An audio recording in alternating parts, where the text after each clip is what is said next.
Hello, Anthony, and thank you especially for having this organized and doing it and recording it and posting it and everything that you're doing. I counted on my fingers and, somewhat to my horror, discovered that our conversations about Circle of Hands date back 4 years. So that's a really, really, really long time for us not to have acted on it when I'm talking about you and me.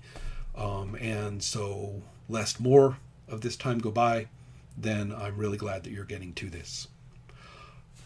Few comments for you. Nothing, or reflections on your reflections, not, like a comments list. So, reflection number one had to do with the conduct of characters upon arrival, and I'm speaking of all the characters, player characters and non-player characters alike. I'm not quite sure how to put this, which is that even if maybe ideally is the right way, or maybe as play proceeds, some attention could go toward this.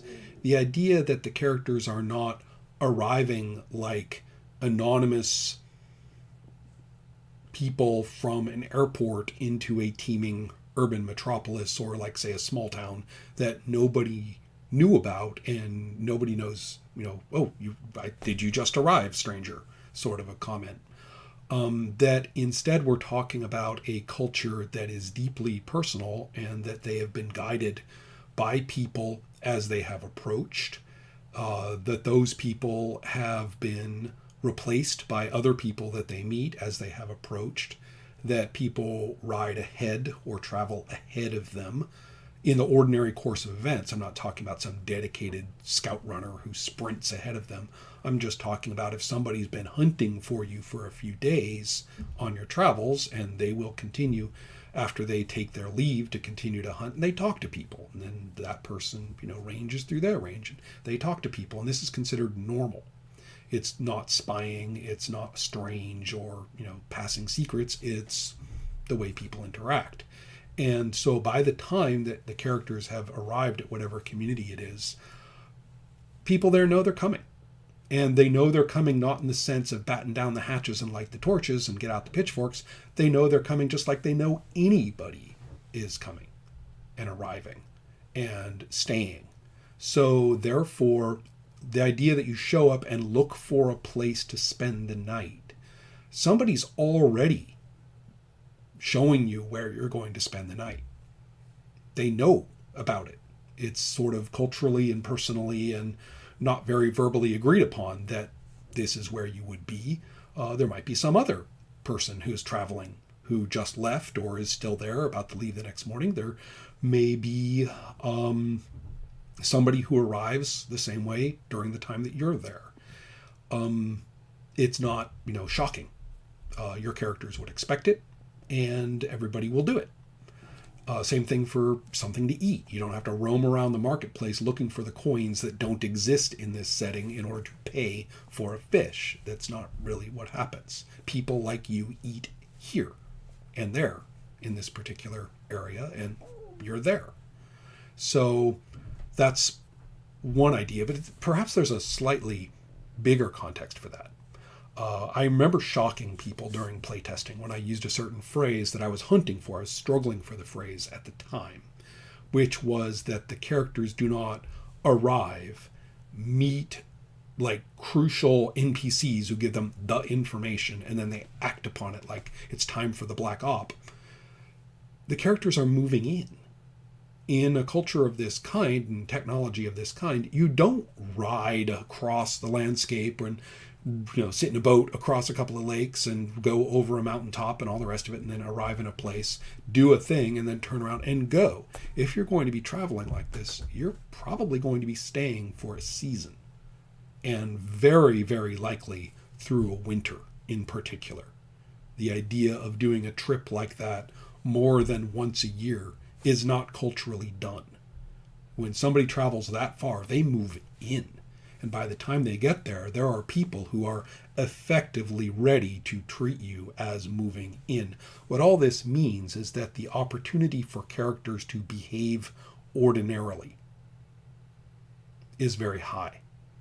that they are be given the opportunity to do their professions and their social ranks before, here is Nell the NPC and she has a problem sort of interaction occurs.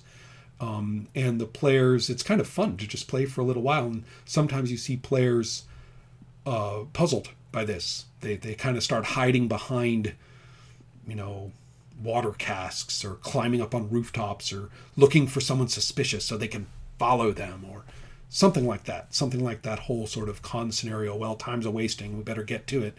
Nothing's happening, so I better start poking buttons to see what what the GM will give us. Instead, I'm saying, why don't you just play like people who have arrived in a community where they intend to function for a while?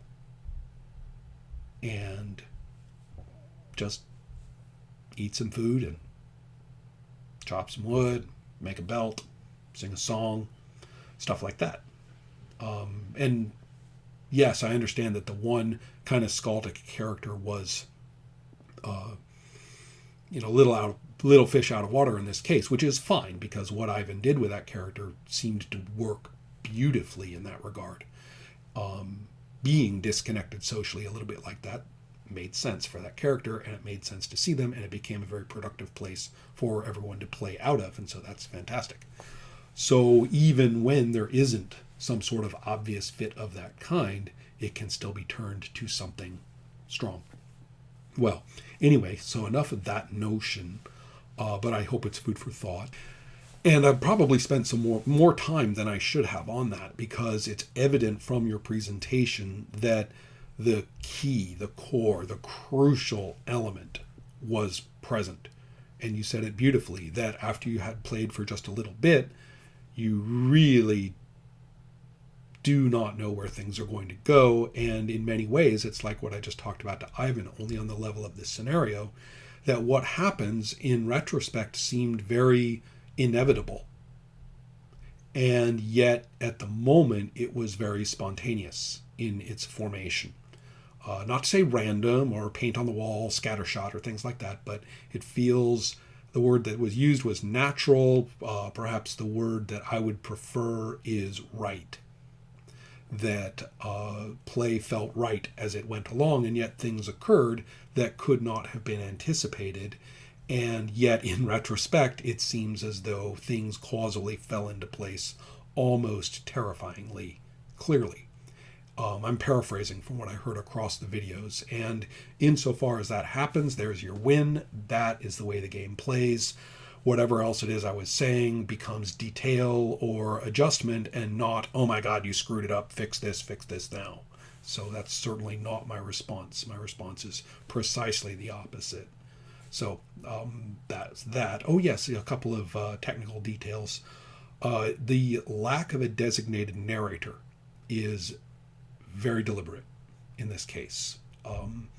There is a certain cacophony, especially during resolution and combat and other forms of resolution that are a little fraught in fictional terms. There is a bit of a cacophony between everybody who has a hand in, player, of a concerned character, GM with various adverse or helping individuals, and who knows, the adverse features of the environment.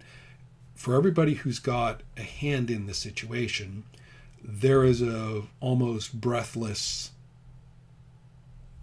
interjection of content. And I'm speaking specifically of resolved outcomes. So I am speaking of the kind of how it goes once, this axe has sliced through the air and has actually struck that other person. And the system aids in this with a crucial mechanic that I really want to call your attention to. Nobody mentioned it. You might have been doing it. You might not have, what with all the page flipping and the learning curve. But once things do smooth out a little, I want you to, if you will, pay attention to this rule. That unlike every other role-playing game, at the conclusion of the narration of what just happened from a resolution, so we're talking about looking at the results of a dice roll, we say, oh, you hit, and then, oh, this is what's said. And I want to point out that that cacophony can be very, very productive for some games, and this is one of them.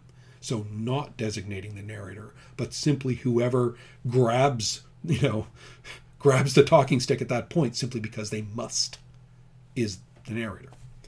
And when that happens, one more action. This is the mechanic. The player of that character says what the character does next, or more accurately, is about to do next, which their posture, their gaze, their motions, their preparatory activity all expresses. So yes, you just chop through that guy's neck with your axe and you're like, now I'm going to cast my spell, and you're pulling out the painted bone from your pocket and you're breaking the bone. So you actually are putting in the initiation of the next action into the end of this one. If you review that rule, you discover that it's not binding.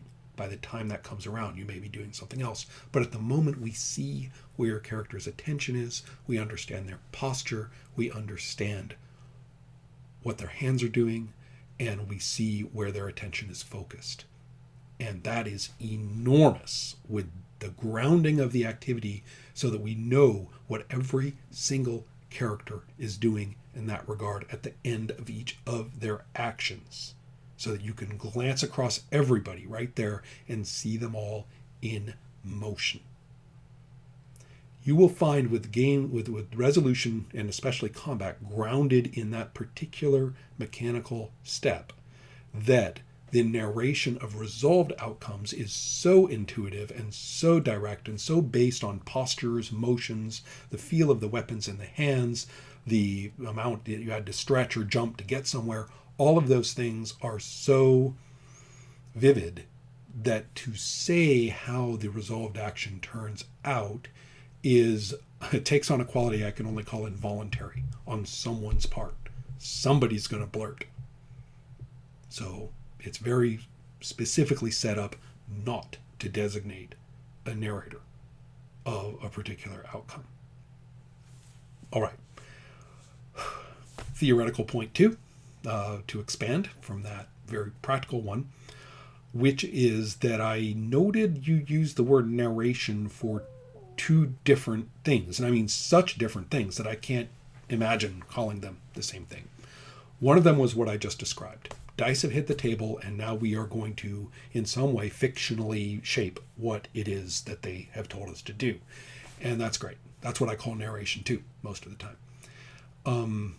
Whereas the other thing you described, I would call situational framing, or even situational authority, which is there or isn't there a cart? And the fact that they're both conducted by humans talking around a table doesn't make them both narration as far as fiction is concerned. Not at the wavefront of developing fiction, the way that I talk about for role-playing. Instead, what we're talking about is necessary raw material. And in many role-playing games, you could have very, very spontaneous, undistributed authority over that, so that if someone wants cart to be there, they say the cart is there. There is no looking at a game master. In other games, it's quite centralized, and there is nothing to do but to look at the game master. And the game master is the one who says, oh, well, would there be a cart there or not? You know there's a gray area, certainly, between those 2 extremes, and that even in a game with a very highly designated game master where everybody would swear that only that person has authority over the fiction. Well, if you watch them play, you'll see people picking up kettles or catching chickens or pulling things out of their pockets, or even just making suggestions in the sense that who could possibly object to this suggestion, and no one ever does. In other words, that authority tends to get more distributed than we believe. But in certain things, when a person asks, in some games, it's a really good idea to just take your authority over that and use it, and I don't see that as anything like the same as narration of a resolved outcome. The aesthetics and the needs and the services and the point of such knowledge, they're completely different. So anyway, just wanted to say I saw those 2 things kind of talked about like they were the same. toss it up to you as a possibility that they're not the same and don't have to follow the same rules or procedures for a given group. Okay, so that's my thoughts. Thank you again, Anthony. I shall turn now to the next person.